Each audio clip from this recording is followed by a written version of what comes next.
Hi hello friends, എല്ലാവർക്കും നമ്മുടെ സുമി മുഫാസ് മനസ്സിലോട്ട് സ്വാഗതം. അപ്പോൾ നമ്മുടെ കാറ്റത്തെ കിളിക്കൂടിൻ്റെ നാളത്തെ കുറച്ച് വിശേഷങ്ങളൊക്കെ നമുക്ക് കേട്ടാലോ. നമ്മുടെ വീഡിയോസൊക്കെ നിങ്ങൾക്ക് കേൾക്കാൻ ഇഷ്ടമാണെങ്കിൽ ഒന്ന് ലൈക്ക് ചെയ്യാനും അതുപോലെ തന്നെ നമ്മുടെ ചാനൽ ഒന്ന് സബ്സ്ക്രൈബ് ചെയ്യാനും ആദ്യമായിട്ടാണെങ്കിൽ ഒന്ന് സബ് ചെയ്യാനും കൂടെ മറക്കരുത് കേട്ടോ. അപ്പം നമുക്ക് വിശേഷത്തിലോട്ട് പോയാലോ. അങ്ങനെ നമ്മുടെ സുഭാഷും നികേഷും കൂടെ രാവിലെ തന്നെ കടയിലോട്ട് പോകാൻ കേട്ടോ, കുറച്ച് സാധനങ്ങളൊക്കെ മേടിക്കാനായിട്ട്. അങ്ങനെ കടയിലോട്ട് പോകുമ്പോൾ ആ കടയിൽ ചെന്ന് കഴിയുമ്പോൾ അവിടുത്തെ ചേട്ടൻ ചോദിക്കണേ, അല്ല സുഭാഷേ, നീ ഇന്നലെ എവിടെ പോയതായിരുന്നു? നിന്നെ തിരക്കി നിൻ്റെ അനിയന്മാരൊക്കെ നടപ്പുണ്ടായിരുന്നല്ലോ. അത് ചേട്ടാ, ഞാൻ ഒരു അത്യാവശ്യമായിട്ടെന്നൊക്കെ പറഞ്ഞ് സുഭാഷ് ഇങ്ങനെ കിടന്ന് ഉരുളാൻ നോക്കി. അപ്പോഴേക്കും നമ്മുടെ നികേഷ് പറഞ്ഞേ, അതിന് സുഭാഷ് ചേട്ടനെ ഞങ്ങൾ കണ്ടല്ലോ അപ്പം തന്നെ. അങ്ങനെ പറഞ്ഞ് നിന്നപ്പോഴത്തേക്കും അടുത്ത് വേറൊരു ചേച്ചി അവരെ കാണാൻ കേട്ടോ. അപ്പോൾ ചേച്ചി കണ്ടപ്പോൾ ചോദിച്ചു, നീ ആൾ കൊള്ളാം കേട്ടോ സുഭാഷേ, നിന്നെ കാണാഞ്ഞിട്ട് നിൻ്റെ അനിയന്മാർ എന്തോ ഒരു സങ്കടപ്പെട്ടു, നിനക്ക് വീട്ടിൽ പറഞ്ഞിട്ടെങ്ങാനും പോയാൽ പോരെ എന്നൊക്കെ പറഞ്ഞ് പറയണേ. അത് ചേച്ചി പറയാൻ പറ്റിയില്ല, പെട്ടെന്നൊരു അത്യാവശ്യമായിട്ട് പോയതായിരുന്നു എന്നൊക്കെ പറഞ്ഞ് സുഭാഷ് നികേഷിനെ വിളിച്ചുകൊണ്ട് പോകണം കേട്ടോ. അങ്ങനെ ആ കടക്കാരൻ അത് ചോദിച്ചതുകൊണ്ട് ആ കടയിൽ നിന്ന് സാധനം മേടിക്കാൻ അവർ നിന്നില്ല. അങ്ങനെ അവർ പോകുന്ന വഴിയൊക്കെ ഓരോരുത്തർ ചോദിക്കുന്നു. സുഭാഷിനാണെങ്കിൽ ദേഷ്യം പറയണം. അവസാനം നികേഷിന് സങ്കടം വന്നിട്ട് നികേഷ് പറയണതേ, ഞാനൊരു കാര്യം പറഞ്ഞേക്കാം സുഭാഷേട്ടനോട്, ഇനി എങ്ങാനും സുഭാഷേട്ടന് ഇങ്ങനെ പോകാൻ തോന്നുകയാണെങ്കിൽ ഉണ്ടല്ലോ, തിരിച്ചു വരുമ്പോൾ ഞങ്ങളാരും ആ വീട്ടിലുണ്ടാവത്തില്ല എന്ന് പറഞ്ഞു. എടാ, നീ അങ്ങനെയൊന്നും പറയല്ലേ. എല്ലാവരും പറയാറുണ്ട് നികേഷിൻ്റെ ഒപ്പം സുഭാഷേട്ടേ ഉള്ളൂ. കാരണം നികേഷ് ഇല്ല, സുഭാഷേട്ടൻ ഇല്ലെങ്കിൽ നികേഷില്ല, നികേഷ് ഇല്ലെങ്കിൽ സുഭാഷേട്ടനില്ല എന്നൊക്കെ പറഞ്ഞ് നടന്നിട്ട് ഇപ്പോൾ എന്നെ ഇട്ടേച്ച് സുഭാഷേട്ടൻ പോയില്ലേ, തിരിച്ചു വരുമ്പോൾ ഞങ്ങൾ ആരും ഇനി വീട്ടിലുണ്ടാവില്ല എന്നൊക്കെ പറഞ്ഞ് സുഭാഷിനെ പേടിപ്പിക്കാൻ കേട്ടോ. അപ്പോൾ സുഭാഷ് പറഞ്ഞേടാ, അങ്ങനെയൊന്നും പറയലടാ, എനിക്ക് വിഷമാവും എന്നൊക്കെ ഇങ്ങനെ പറയാൻ കേട്ടോ. അത് കഴിഞ്ഞിട്ട് പിന്നെ നമ്മുടെ സുഭാഷും നമ്മുടെ അവിനാശും കൂടെ സംസാരിക്കുന്ന ഒരു സീനാണ് കേട്ടോ. അതായത് അവിനാശ് ഇങ്ങനെ ആകെ സങ്കടപ്പെട്ട് നിൽക്കണം. അപ്പോൾ ഒപ്പം ചാന്ദിനിയുണ്ട്. ചാന്ദിനിയാണെങ്കിൽ സങ്കടപ്പെടുകയാണ്. അപ്പോൾ എന്താ കാര്യം എന്നുള്ളത് നമ്മുടെ സുഭാഷ് തിരക്കിയാണ്. അപ്പോൾ അവിനാശ് പറയുന്നുണ്ട്, അതായത് വേറൊന്നുമില്ല, ഇവള് എൻ്റെ കൂടെ നാട്ടിൽ നിന്ന് ഇങ്ങോട്ട് വന്നത് വേറെ ഒന്നുമില്ല ബായി, കാരണം ഇവളുടെ ഒരു മുറച്ചെറുക്കനുണ്ട്, അവൻ ഇത്തിരി രാഷ്ട്രീയത്തിലൊക്കെ ഉള്ള ഒരു ഗുണ്ട ഒക്കെ പോലെയാണ്. അവൻ ഇവളെ കെട്ടണമെന്നുള്ള വാശിയാണ്. പക്ഷേ ഇവക്ക് അവനെ അത്ര ഇഷ്ടവും അല്ല. ഇപ്പം വീട്ടിൽ നിന്ന് അച്ഛനും അമ്മയൊക്കെ വിളിച്ചിട്ട് അവളെയും കൊണ്ട് വേഗം വാ, കാരണം അവൻ ഇല്ലാതിരുന്നൊരു സമയം നോക്കിയാണ് അവൾക്ക് ഈ ഇഷ്ടമില്ലാത്ത കല്യാണം ആയതുകൊണ്ട് അവളെയും കൂട്ടി ഞാൻ ഇങ്ങോട്ട് വന്നത്. എന്തെങ്കിലും ഒരു ജോലിക്ക് പോകാമെന്നുള്ള രീതിയിൽ ആ പേരും പറഞ്ഞ് അവളെയും കൂട്ടി ഞാൻ ഇങ്ങ് വന്നത്. അതല്ലാണ്ട് വേറൊരു പദ്ധതി എൻ്റെ മുമ്പിൽ ഇല്ലായിരുന്നു അവളെ രക്ഷിക്കാൻ എന്നൊക്കെ ഇങ്ങനെ അഭിനാശ് പറയുകയാണ്. അപ്പോൾ സുഭാഷും ഇങ്ങനെ ആലോചിക്കുന്നുണ്ട്, ഇനിയിപ്പോൾ അവൻ കുറേ ആൾക്കാരെയും 2-3 പേരെയും കൂട്ടി, ഗുണ്ടകളെയും കൂട്ടി ഇങ്ങോട്ടേക്ക് വന്നുകൊണ്ടിരിക്കുകയാണെന്നാണ് അഭിനാശ് പറഞ്ഞത്. ഇനിയിപ്പോൾ എവളെ എന്ത് ചെയ്യുമെന്ന് അറിഞ്ഞൂടാ. അപ്പോൾ നമ്മുടെ സുഭാഷ് ചോദിച്ചു, അല്ല നീ താമസിക്കുന്ന സ്ഥലം അവർക്കറിയോ? അപ്പോൾ അവിനാശ് പറഞ്ഞു, എൻ്റെ സ്ഥലവും അഡ്രസ്സും കാര്യങ്ങളൊന്നും അറിയില്ല, പക്ഷേ എൻ്റെ കൂടെയുള്ള ആൾക്കാർ, നാട്ടിലുള്ളവരൊക്കെ അല്ലേ ഇവിടെ നിൽക്കുന്നത്, അവർ വഴി എങ്ങനെയാണെങ്കിലും അവൻ കണ്ടെത്തും ഞാൻ എവിടെ താമസിക്കണമെന്ന്. എനിക്ക് എന്ത് ചെയ്യണമെന്ന് അറിഞ്ഞുകൊണ്ട് അവിനാശ് സുഭാഷിൻ്റെ അടുത്ത് പറയുന്നുണ്ട്, എനിക്ക് എന്ത് ചെയ്യണമെന്ന് അറിയില്ല ബായ്, ഇവളുടെ കാര്യം ആലോചിച്ചിട്ട് ഒരു എത്തും പിടുത്തവും കിട്ടുന്നില്ല എന്നൊക്കെ പറഞ്ഞ് ആകെ സങ്കടപ്പെടുന്നു കേട്ടോ. അപ്പോഴാണ് സുഭാഷ് ഒരു കാര്യം തീരുമാനിക്കുന്നത്. അതായത് വേറൊന്നുമില്ല, നമ്മുടെ ചാന്ദിനീനെ കുറച്ച് ദിവസം നമ്മുടെ കിളിക്കൂട്ടിലോട്ട് കൊണ്ടുപോകാം, കാരണം അവിടെ ആകുമ്പോൾ എന്തായാലും കണ്ടുപിടിക്കാൻ വഴിയില്ല. എന്നിട്ട് അഭിനാഷിൻ്റെ അടുത്ത് പറയും, നീ ഒരു കാര്യം ചെയ്യുക, ആ വീട്ടിൽ നിൽക്കണ്ട, നിങ്ങളുടെ വീട്ടിൽ നീ ഏതെങ്കിലും വർക്ക് സൈറ്റിലോ എവിടെയെങ്കിലും ഒന്ന് അഡ്ജസ്റ്റ് ചെയ്ത് 1-2 ദിവസം കിടക്കുക, അവന്മാർ വന്ന് തിരക്കി ഇവിടെ നിന്ന് പോട്ടെ, കാണാണ്ടിരിക്കുമ്പോൾ അവന്മാർ പോകും. അപ്പോൾ അഭിനാഷ് പറഞ്ഞു, അങ്ങനെ അവന്മാർ രാത്രിയൊന്നും ഇവിടെ നിൽക്കില്ല, ഇവിടെ വന്ന് തിരക്കിയിട്ട് അങ്ങ് പോകാനേ സാധ്യതയുള്ളൂ എന്നിങ്ങനെ അഭിനാഷ് പറയുന്നത്. എന്നാൽ പിന്നെ പേടിക്കേണ്ട കാര്യമില്ല, നീ ഒരു കാര്യം ചെയ്യ്, ചാന്ദിനീനെ ഇപ്പം തന്നെ വീട്ടിൽ കൊണ്ടുവന്ന് ആക്കാൻ പറഞ്ഞു. ആരെ? സുഭാഷിൻ്റെ വീട്ടിൽ, ഞാൻ അവിടെ വിളിച്ച് പറഞ്ഞോളാം എന്ന് പറഞ്ഞു. അത് കേട്ടപ്പോൾ ചാന്ദിനിക്ക് ഭയങ്കര സന്തോഷമായിട്ടോ. ഭയ്യ, താങ്ക് യു ഭയ്യ എന്നൊക്കെ പറഞ്ഞ് ഒരുപാട് നന്ദി അറിയിക്കുകയാണ് കേട്ടോ സുഭാഷിൻ്റെ കൂടെ. അതൊന്നും സാരമില്ല, ഇനി അവന്മാർ വന്ന് പോയിട്ട് എത്ര ദിവസം വേണമെങ്കിലും ചാന്ദിനി അവിടെ നിന്നോട്ടെ. അപ്പം അവിനാശ് ചോദിക്കുന്നുണ്ട്, അല്ല ഭയ്യ, അവിടെ കുഴപ്പമൊന്നുമില്ല, നീ പേടിക്കണ്ട, നമ്മുടെ നിധിയുണ്ട്, പിന്നെ ഞങ്ങളെല്ലാവരും ഇല്ലേ. അല്ല ഭയ്യ, അതല്ല, വേറെ കുഴപ്പമൊന്നുമില്ലല്ലോ എന്ന രീതിയിൽ അവിനാശ് ചോദിക്കാനായിട്ടോ. ഒരു കുഴപ്പമില്ല, നീ ധൈര്യമായിട്ട് കൊണ്ടുപോരെന്നും പറഞ്ഞ് ഓട്ടോറിക്ഷയിൽ കയറ്റി നമ്മുടെ അവിനാശ് നമ്മുടെ കിളിക്കൂട്ടിലോട്ട് കൊണ്ടുവരണം കേട്ടോ ചാന്ദിനിയെ. അപ്പം നമ്മുടെ സുധീഷും നികേഷും അതുപോലെ തന്നെ നിധി അവിടെ ഉണ്ടായിരുന്നു. അപ്പോഴാണ് അവിനാശ് ചാന്ദിനിയെ കൊണ്ട് പറഞ്ഞത്. അത് സുഭാഷ് ഭായ് പറഞ്ഞു 1-2 ദിവസത്തേക്ക് ചാന്ദിനി ഇവിടെ നിർത്താനായിട്ട്. അപ്പം സുധീഷ് ചോദിക്കുന്നത് എന്ത് പറ്റിയെന്നൊക്കെ ചോദിക്കുന്നുണ്ട്.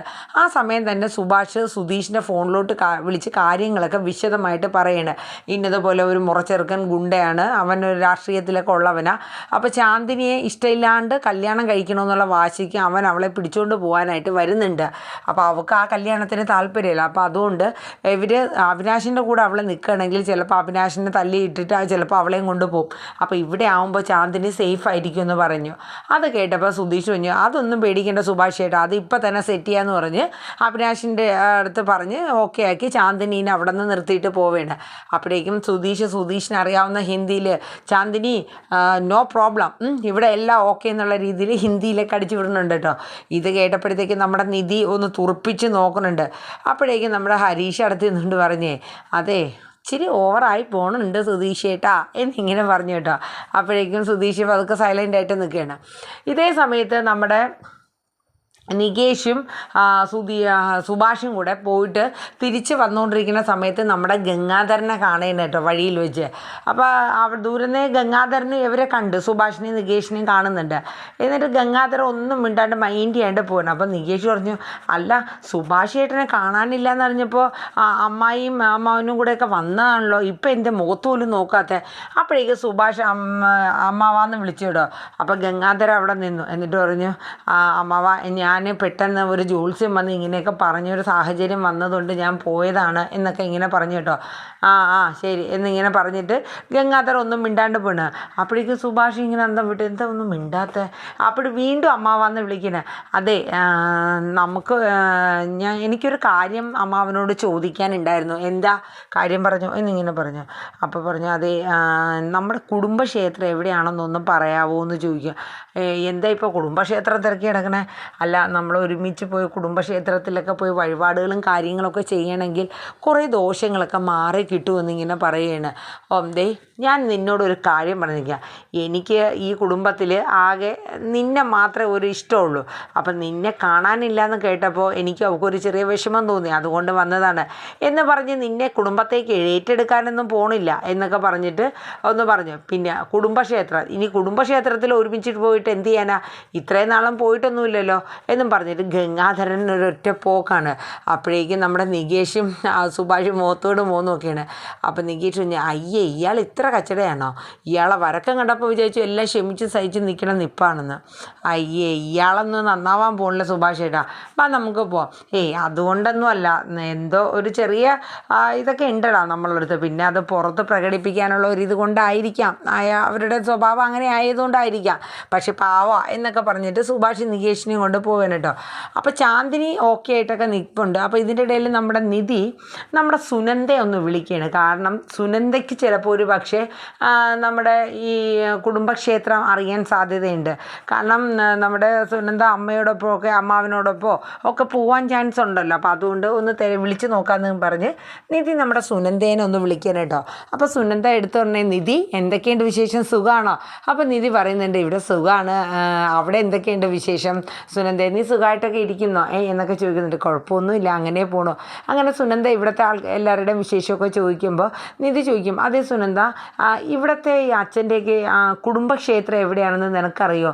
അപ്പോൾ സുനന്ദ പറയും, എനിക്ക് അങ്ങനെ കറക്റ്റായിട്ട് അറിയില്ല, ഒരു സ്ഥലം ഉണ്ടായിരുന്നു, പേര് ഞാൻ ഓർക്കുന്നില്ല നിധി, പണ്ട് കുഞ്ഞിലേക്ക് അമ്മ കൊണ്ടുപോയിട്ടുള്ള സ്ഥലമാണ് ആ അമ്പലത്തിലൊക്കെ, പക്ഷെ ഞാൻ ആ സ്ഥലപ്പേര് പറയുന്നുണ്ട്. എന്നിട്ട് നിധിയുടെ അടുത്ത് നമ്മുടെ സുനന്ദ ഇങ്ങനെയൊക്കെ പറഞ്ഞ് മനസ്സിലാക്കാനായിട്ടൊക്കെ ശ്രമിക്കുന്നുണ്ട്. പക്ഷേ നിധി പറഞ്ഞു, ഇങ്ങനെയൊക്കെ പറഞ്ഞാൽ എങ്ങനെയാണ് സുനന്ദ മനസ്സിലാവണേ? അപ്പോഴേക്കും സുനന്ദ പറഞ്ഞു, ഞാനൊരു കാര്യം ചെയ്യാം, അമ്മയോട് വിളിച്ചിട്ട് കാര്യങ്ങളൊക്കെ തിരക്കാം. അമ്മ കുറച്ച് ദിവസമായിട്ട് പറയുന്നുണ്ട് എന്നെ ഏട്ടനെയും കൂടെ, അതായത് സുനന്ദയുടെ ഭർത്താവിനെയും കൂടി കുടുംബക്ഷേത്രത്തിലോട്ടൊന്ന് പോകണമെന്നൊക്കെ പറഞ്ഞായിരുന്നു. അപ്പോൾ ഞാൻ ആ രീതിയിലൊന്ന് ചോദിക്കുക. അപ്പം നിധി പ്രത്യേകം പറയുന്നുണ്ട്, അതെ ഞങ്ങൾക്ക് വേണ്ടിയിട്ടാണെന്ന് ഒരു കാരണവശാലും പറയരുത്, ഇനിയിപ്പോൾ അങ്ങനെ എങ്ങാനും പറഞ്ഞു കഴിഞ്ഞാൽ പിന്നെ ഒട്ടും നിൻ്റെ അമ്മ പറയില്ല. ഇല്ലില്ല, ഞാൻ അതൊന്നും പറയില്ല നിധി, അതനുസരിച്ച് ഞാൻ ഹാൻഡിൽ ചെയ്തോളാമെന്ന് സുനന്ദ പറയണം. അങ്ങനെ നമ്മുടെ സുധീഷും അതുപോലെ തന്നെ സുഭാഷും കൂടെ രാത്രി ഇങ്ങനെ വീട്ടിലോട്ട് വന്നുകൊണ്ടിരിക്കുകയാണ് കേട്ടോ നടന്ന്. അപ്പോഴാണ് നമ്മുടെ ചാന്ദിനിയുടെ കാര്യങ്ങളൊക്കെ സുഭാഷിനോട് ചോദിക്കുക. അപ്പോൾ സുഭാഷ് കാര്യങ്ങളൊക്കെ പറയുന്നുണ്ട്, ഇങ്ങനെ അവളുടെ മുറച്ചെറുക്കനാണ്, അവൾക്ക് ഇഷ്ടമില്ല അയാളെ, പക്ഷേ എങ്കിൽ അയാൾ അമ്മേനെയും അച്ഛനെയും നമ്മുടെ ചാന്ദിനിയുടെ അമ്മേനെയും അച്ഛനെയും സ്വാധീനിച്ച് അവളെ കല്യാണം കഴിക്കാനായിട്ട് നിൽക്കുകയാണ്. അപ്പോൾ അതിന് രക്ഷപ്പെടാൻ വേണ്ടിയിട്ടാണ് അവിനാശിൻ്റെ കൂടെ അവൾ ഇങ്ങ് നാട്ടിലേക്ക് വന്നത്. അതുകൊണ്ട് അവളെ രക്ഷിക്കാൻ ഇതല്ലാണ്ട് വേറെ മാർഗ്ഗമില്ല. അപ്പോഴേക്കും നമ്മുടെ സുധീഷ് പറഞ്ഞു, അത് സാരമില്ല, ചാന്ദിനി എത്ര ദിവസം വേണമെങ്കിലും ഇവിടെ നിൽക്കട്ടെ, ആര് വന്നാലും അവൻ്റെ കാര്യമൊക്കെ നമ്മൾ നോക്കും സുഭാഷ് ഏട്ടാ എന്നൊക്കെ പറഞ്ഞു. എന്നിട്ട് സുധീഷ് പതുക്കെ ചോദിക്കാൻ കേട്ടോ, അതെ സുഭാഷ് ഏട്ടന് ചാന്ദിനിയോട് എന്തെങ്കിലും ഇഷ്ടമൊക്കെ ഉണ്ടോയെന്ന് ചോദിക്കും. എന്തിഷ്ടം? അല്ല ലവ് അങ്ങനെ എന്തെങ്കിലും? അപ്പോൾ പറഞ്ഞതേ നീ മിണ്ടാതിരുന്നോ കേട്ടോ, ഞാൻ ആ കുട്ടീനെ അങ്ങനെയൊന്നും കണ്ടിട്ട് കൂടിയില്ല. അല്ല ഞാൻ ചോദിച്ചേ ഉള്ളൂ സുധീഷ് ഏട്ടാന്ന് ഇങ്ങനെ സുധീഷ് പറയണ കേട്ടോ. അപ്പോൾ സുഭാഷിനോട് പറയുന്നത്, സുഭാഷ് എന്നെ കാണുന്ന എല്ലാവരും സഹോദരിമാരാണോ? ഈ പണ്ട് സ്കൂളിൽ പഠിച്ച ആ പ്രിൻസിപ്പൾ ഇതുവരെ മാറിയിട്ടില്ലേ? എല്ലാ ഭാരതീയരും എൻ്റെ സഹോദരിമാരാണ് എന്നുള്ളത്. എൻ്റെ പൊന്ന് സുഭാഷ് ഏട്ടാ, അയ്യോ ഒന്ന് നന്നാവോ, ചുമ്മാതല്ല സുഭാഷിന് കല്യാണമൊന്നും വരാണ്ട് ഇങ്ങനെ ഇരിക്കുന്നത് എന്നൊക്കെ പറഞ്ഞിട്ട് സുഭാഷിനെ കളിയാക്കാനായിട്ട്, നീ ഒന്ന് പോടാ, എനിക്ക് അങ്ങനെയൊന്നും കാണുന്നതോ അല്ലെങ്കിൽ അങ്ങനെയൊന്നും ചിന്തിക്കുന്നതൊന്നും എനിക്ക് അത്ര ഇഷ്ടമുള്ള കാര്യമല്ല എന്നിങ്ങനെ പറയും കേട്ടോ. എന്നിട്ട് അവർ രണ്ടുപേരും കൂടി ചിരിച്ച് കോമഡിയൊക്കെ പറഞ്ഞ് പോകണം കേട്ടോ. പിറ്റേ ദിവസം നമ്മുടെ നികേഷ് ഇങ്ങനെ ബസ് സ്റ്റോപ്പിലോട്ട് ചെന്ന് നിൽക്കുന്നത്. അപ്പം ഈ ഇടയായിട്ട് നമ്മുടെ നികേഷിനെ ഒരു പെൺകുട്ടി ഇങ്ങനെ നോക്കി നിന്ന് ചിരിക്കാറൊക്കെയുണ്ട് കേട്ടോ. നികേഷും ചിരിക്കാറൊക്കെയുണ്ട്. അപ്പം നികേഷ് ഇന്ന് എന്തായാലും പോയൊന്നും മിണ്ട. അങ്ങനെ നികേഷ് പതുക്കെ അവിടെ നിന്നിട്ട് ഇങ്ങനെ ഹായ് പറയുമ്പോൾ ആ കുട്ടിയും ഹായ് പറയും. അങ്ങനെ പതുക്കെ നടന്ന് ആ കുട്ടിയുടെ അടുത്തോട്ട് ഇരുന്നു, അതെ കുട്ടി എന്നെ നോക്കിയാണോ എന്നും ചിരിക്കണത്? കുറച്ച് ദിവസമായിട്ട് ഞാനിവിടെ കാണാറുണ്ട്. അതെ പേരെന്താന്നൊക്കെ ചോദിക്കും. അങ്ങനെ ആ കുട്ടി പേര് പറയും. നിങ്ങളിവിടെ പുതിയ താമസക്കാരാണോ? അതെ ഞങ്ങൾ 1 മാസമേ ആയിട്ടുള്ളൂ ഇവിടെ വന്നിട്ട്. ഏത് കോളേജിലാണ് എന്നൊക്കെ പറയണേ. നികേഷിനെ അങ്ങോട്ട് ഇൻട്രൊഡ്യൂസ് ചെയ്യണേ. ഇന്ന കോളേജിലാണ്, എൻ്റെ പേര് ഇതാണ് എന്നൊക്കെ പറഞ്ഞു. കുട്ടി എന്നെ നോക്കിയല്ലേ എന്നും ചിരിക്കാറ്? അതെ ഞാൻ നികേഷ് നല്ല ഹാൻഡ്സാണ്, അതുകൊണ്ട് ഞാൻ ചിരിച്ചെന്ന് പറഞ്ഞു. അപ്പോഴേക്കും നമ്മുടെ നികേഷ് ഒന്നങ്ങോട്ട് നെഞ്ചൊക്കെ വിരിച്ചങ്ങോട്ട് നിന്നു. അപ്പോഴാണ് നികേഷ് സ്വപ്നത്തിൽ നിന്ന് ഉണർന്നത്. ആ ബസ് സ്റ്റോപ്പിൽ നിന്ന് ഇങ്ങനെ മനസ്സിൽ ആലോചിച്ചതാ ഇങ്ങനെയൊക്കെ പോയി ആ കുട്ടിയുടെ അടുത്ത് മിണ്ടാന്ന്. പക്ഷേ സംഭവം സ്വപ്നമായിരുന്നു കേട്ടോ. അങ്ങനെ അത് കഴിഞ്ഞിട്ട് നികേഷ് ആ കുട്ടീനെ വീണ്ടും നോക്കിയാണ്. ആ കുട്ടി പോയിട്ടില്ല, അവിടെ തന്നെ ഉണ്ട്. എന്തായാലും ഒരു ഹായ് കൊടുക്കാം, ശരിക്കും ഒരു ഹായ് അങ്ങ് കൊടുക്കുകയാണ്. ആ കുട്ടിയും ഹായ് കൊടുത്തു. അങ്ങനെ രണ്ടുപേരും കുറച്ച് നീങ്ങി നിന്ന് സംസാരിക്കാനായിട്ട് തുടങ്ങുന്നത്. ഒരു ബൈക്കിൽ ഒരാൾ വരെയാണ്. എന്താ മോളെ നീ ഇതുവരെ പോയില്ലേ? ഇല്ല പോയില്ല, ബസ് വന്നില്ല. ഒരു കാര്യം ചെയ്യും, നീ എൻ്റെ കൂടെ കയറി, ഞാൻ നിന്നെ കോളേജിലോട്ട് ഡ്രോപ്പ് ചെയ്യാന്ന് പറയാം. വേണ്ട ഇളയിച്ചും പൊക്കോ, ഞാൻ ബസ്സിൽ വന്നോളാം. വേണ്ടെന്നേ, ഞാൻ ആ വഴിയല്ലേ പോകുന്നത്, നിന്നെ അങ്ങോട്ട് ഇറക്കിയാൽ പോരെ. അങ്ങനെ ആ പെൺകുട്ടി ആ ബൈക്കിൽ കയറി പോകണം. ആ കുട്ടിയുടെ ഏതൊരു റിലേറ്റീവാണത്.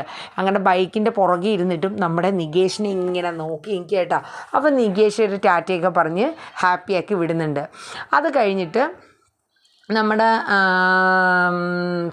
സുഭാഷ് ഇങ്ങനെ പുറത്തോട്ട് പൊയ്ക്കൊണ്ടിരിക്കുന്ന സമയത്ത് ഗംഗാധരനെ വീണ്ടും കാണാൻ കേട്ടോ. അപ്പം സുഭാഷിൻ്റെ ഒപ്പം സുധീഷും ഉണ്ടായിരുന്നു. അങ്ങനെ അവർ രണ്ടുപേരും കൂടെ ഇങ്ങനെ പൊയ്ക്കൊണ്ടിരിക്കുന്ന സമയത്ത് നമ്മുടെ ഗംഗാധരനെ വീണ്ടും കാണേന്. അപ്പം ഈ ഇടയ്ക്ക് ഇന്നലെ കണ്ടപ്പോഴത്തേക്ക് ഗംഗാധരനോട് കുടുംബക്ഷേത്രത്തിലെ ക്ഷേത്രം എവിടെയാണെന്നൊക്കെ ചോദിച്ചിട്ട് ഗംഗാധരൻ ഭയങ്കര മസിലായിരുന്നു. പക്ഷേ ഈ രാത്രിയിൽ കണ്ടപ്പോൾ ഗംഗാധരൻ അവിടെ നിന്നിട്ട് സുഭാഷിനെ വിളിച്ചിട്ട് പറഞ്ഞു, എടാ നീ ഇങ്ങോട്ട് വന്നേന്ന് പറഞ്ഞു. അങ്ങനെ സുഭാഷ് എന്താ അമ്മാവെന്നും പറഞ്ഞ് ചെന്നു കേട്ടോ. ചെന്ന് കഴിഞ്ഞിട്ട് പറഞ്ഞു, അതെ നീ ഇവിടെ നിന്ന് പോയെന്നറിഞ്ഞപ്പോൾ ഞങ്ങൾക്ക് വിഷമമൊക്കെ ആയി, അതുകൊണ്ടാണ് നിൻ്റെ വീട്ടിൽ വന്ന് ഞങ്ങൾ തിരക്കാനൊക്കെ ആയിട്ട് വന്നത്. പിന്നെ നീ ഇന്ന് ചോദിച്ചിരുന്നില്ല എൻ്റെ അടുത്ത് കുടുംബക്ഷേത്രം എവിടെയാണ് മറ്റോ? അന്നേരം എനിക്ക് പറയാൻ തോന്നില്ല. പക്ഷെ പിന്നെ ആലോചിച്ചു, ഇനിയിപ്പോൾ കുടുംബക്ഷേത്രത്തിൽ ഞാൻ മനസ്സ് വെച്ചിട്ട് ഇനി നിങ്ങൾ പോകാണ്ടിരുന്നിട്ട് എന്ത് കാര്യമാണ്? അങ്ങനെ നമ്മുടെ ഗംഗാധരൻ സുഭാഷിന് കുടുംബക്ഷേത്രം എവിടെയാണെന്ന് പറഞ്ഞു കൊടുക്കുകയാണ് കേട്ടോ. അപ്പോൾ ഭയങ്കര ഹാപ്പി ആവുകയാണ്. കാരണം വേറൊന്നുമല്ല, ഇത്രയും നാൾ തിരക്കി നടന്നിട്ടും പലരിടത്തും ചോദിച്ചിട്ടൊന്നും അതിങ്ങനെ കണ്ടുപിടിക്കാൻ എവിടെയാണ് ആ ക്ഷേത്രം എന്നുള്ളത് കണ്ടുപിടിക്കാൻ പറ്റിയില്ലല്ലോ. അപ്പോൾ ഗംഗാധരൻ തന്നെ പറഞ്ഞു കഴിഞ്ഞപ്പോൾ അവർക്ക് ഭയങ്കര സന്തോഷമായി. അങ്ങനെ ആ ഒരു സന്തോഷത്തോടു കൂടി അവർ കിളിക്കൂട്ടിലോട്ട് പോകുന്ന സീനും കാര്യങ്ങളാണ് നാളത്തെ എപ്പിസോഡിൽ കാണിച്ച് വൈൻഡപ്പ് ആവുന്നത്. അപ്പോൾ നമുക്ക് എന്തായാലും കാത്തിരിക്കാം. നമ്മുടെ കാറ്റത്തെ കിളിക്കൂട് ഇനി എന്താ വരുന്നത്? ഇനി കുടുംബക്ഷേത്രത്തിലൊക്കെ പോവുമോ? പിന്നെ ചാന്ദിനി നമ്മുടെ സുഭാഷും തമ്മിൽ ഇനി എന്തായി തീരും എന്നൊക്കെയുള്ളത് നമുക്ക് കാത്തിരുന്ന് തന്നെ കാണാം. അപ്പം നമ്മുടെ കാറ്റത്തെ കിളിക്കൂടിൻ്റെ പ്രൊമോയുടെ വൈൻഡപ്പ് ആവേണ്. അതോടൊപ്പം തന്നെ നമ്മൾ ഈ ചാനലിൽ നമ്മുടെ ഇവർ വിവാഹിതരായാൽ എന്ന പരമ്പര രാത്രി 9:30 ഇടുന്നതാണ്. അപ്പോൾ എല്ലാവരും നന്നായിട്ട് നമ്മുടെ വീഡിയോസൊക്കെ ഒന്ന് കേൾക്കുക, സ്കിപ്പ് ചെയ്യരുത്. അതുപോലെ ലൈക്കും ഹൈപ്പും ചെയ്യാൻ മറക്കരുത്. അപ്പോൾ നല്ലൊരു ശുഭദിനം പറഞ്ഞുകൊണ്ട് തന്നെ നിർത്തുന്നു. Tata bye bye, take care, thank you.